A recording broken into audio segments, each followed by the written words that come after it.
Welcome to Living English.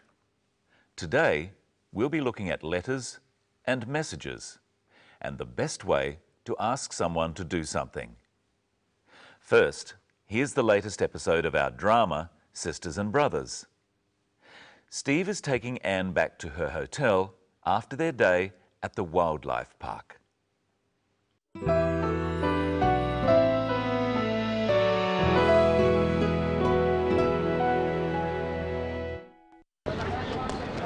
Did you have a good day? Very much. Yeah. Thank you for taking me. How about you? Of course. Not too boring? You must have been there 100 times. Not since I was a kid. It was great.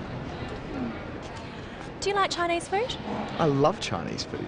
I'm going to cook a Chinese meal for you and your family. Really? That'll be great. When? Friday? Fantastic. I'll see you then. Yes. Bye. Bye.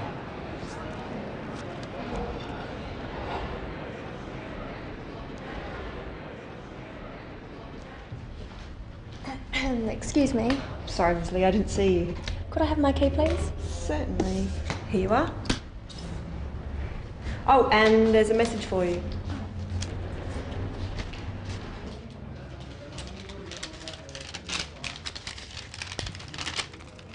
Dear Ms. Lee, please call my office. I have some news for you. John Barber, private investigator. What did the message say again? Let's have a closer look. The message says, Dear Ms. Lee, please call my office. I have some news for you. John Barber, private investigator. when we write letters, we start by writing Dear and then the name of the person we are writing to. In this case, Ms. Lee. Notice that her formal title, Ms. Lee, is used. We'll look more closely at formal letter writing later in the program. First, let's see how Anne gets the attention of the clerk. Excuse me. Sorry, Miss Lee, I didn't see you. Anne said, "Excuse me." We say, "Excuse me," when we want to get someone's attention. Try saying it with the clip. Sorry, Miss Lee, I didn't see you. Excuse me. Sorry, Miss Lee, I didn't see you. Now listen to Anne asking for her key. Could I have my key, please? Certainly. Remember that we looked at using could I to make requests in an earlier episode.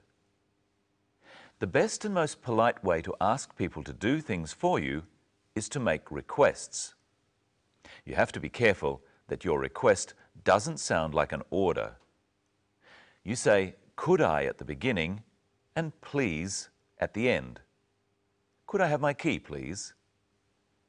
If you don't say please, a request can sound like an order. Could I have my key? It's always best to add please. Another formal way to make this request is to say, "May I have my key, please?" Watch the clip and try saying, "Could I have my key, please?" with Anne. Could I have my key, please? In our next clip, there's also something we've looked at before on Living English, the expression going to. See if you can remember what it means. I'm going to cook a Chinese meal for you and your family. Anne said, "I'm going to." She means that she will cook a Chinese meal in the future, but she hasn't decided exactly when. Listen to what she says about when she is going to cook the meal. I'm going to cook a Chinese meal for you and your family. Really? That'll be great. When? Friday? She says, "Friday?" Notice the inflection in her voice. Friday? She's not completely sure. If she was sure, she would say it like this: Friday. Using this kind of inflection indicates that we are not certain. Try saying Friday after Anne. Really? That'll be great. When? Really? That'll be great. When? Friday? Now listen to the way Steve and Anne say goodbye. Fantastic. I'll see you then. Yes. Bye.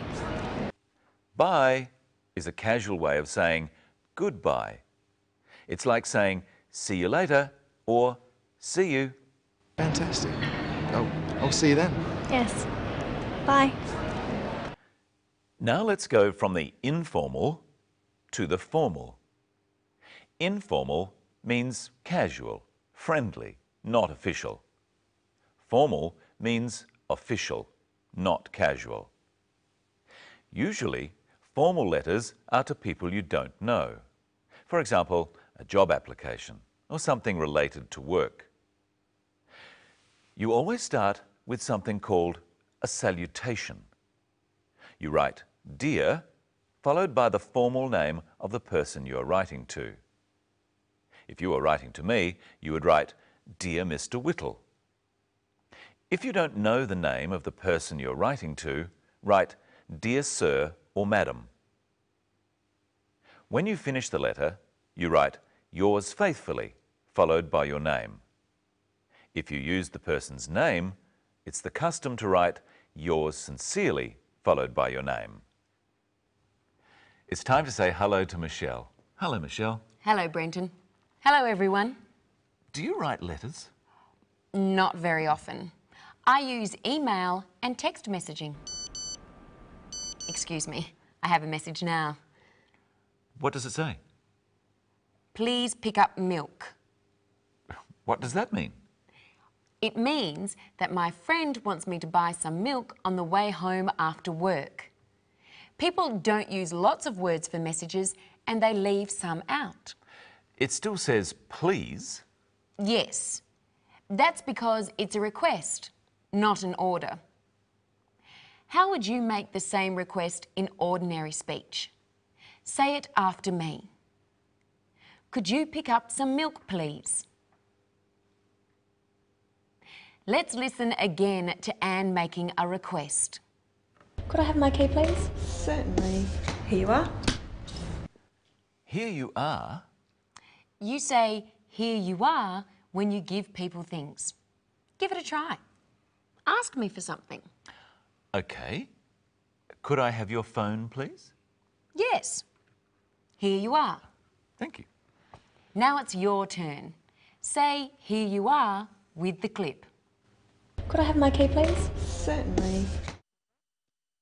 Could I have my key, please? Certainly. Here you are. Nice phone. Could I have my phone back, please? Here you are. Another message.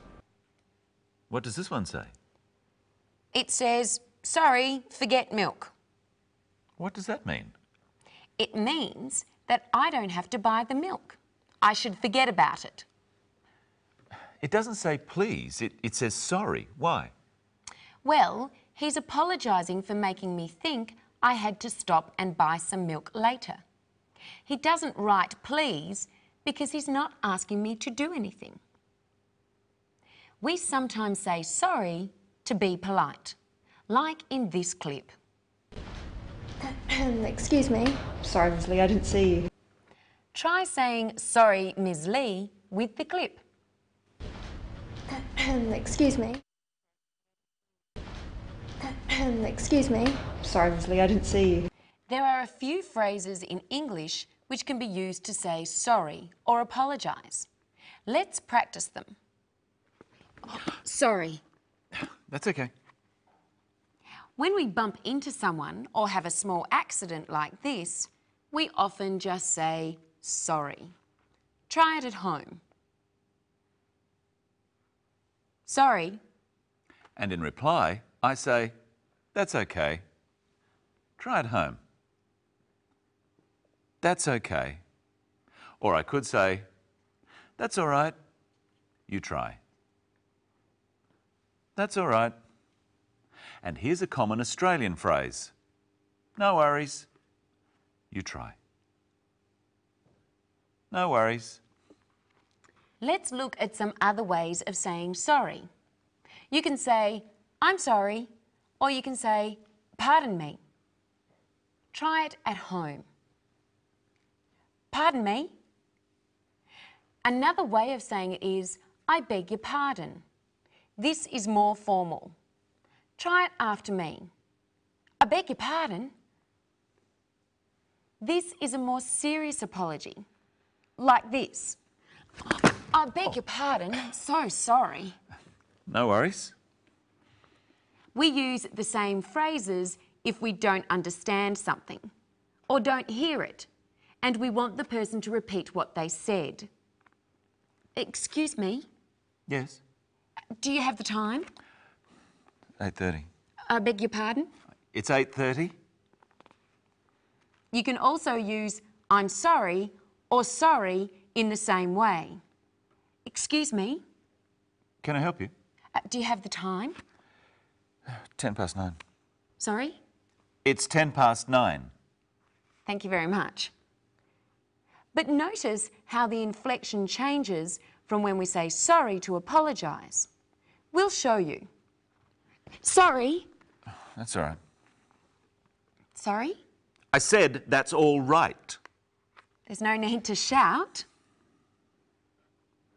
Practice with me the different ways of saying sorry. Sorry. Sorry. I'm sorry. I'm sorry. Pardon me. Pardon me.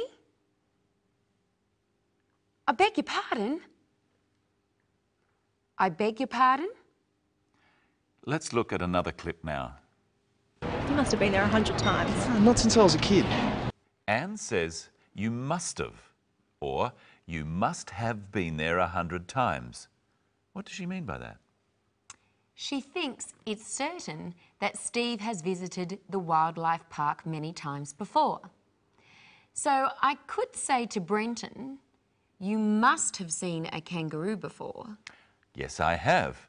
And Michelle, you must have been to Sydney. Yes, I have. Try at home saying you must have. First, been to the zoo. You must have been to the zoo. Flown in a plane. You must have flown in a plane. Had an ice cream. You must have had an ice cream before.